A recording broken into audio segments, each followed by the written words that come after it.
50,000 అంటే మామూలుగా మనకి ఇక్కడ శ్రీశైలం MV రోడ్ అయితే 3 లక్షలు. అది ఇప్పుడు డిస్కౌంట్లో ఇప్పుడు రేట్లు తగ్గినాయి కాబట్టి మార్కెట్ బాగాలేదు కదా పొజిషన్. సో అందరికీ ఇన్స్టాల్మెంట్ తీసుకోవడానికి 3 లక్షలది 2.5 lakhsలో ఇస్తున్నాము. అది శ్రీశైలం MV రోడ్కి ఉంటుంది, బెంగళూరు టువర్డ్స్ ఎయిర్పోర్ట్ దగ్గరలో.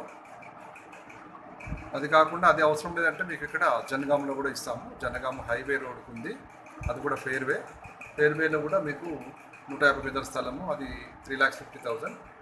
సో మీకు అవుట్ రేట్ అయితే 3 lakhsలో ఇస్తారు. సో అది కూడా ఇన్స్టాల్మెంట్ చేసుకోవచ్చు, ముందుగా 50,000 కట్టచ్చు. ఎలా అంటే ఇప్పుడు మనం హైవేలో ఉన్నాము. జనగాం వెంచర్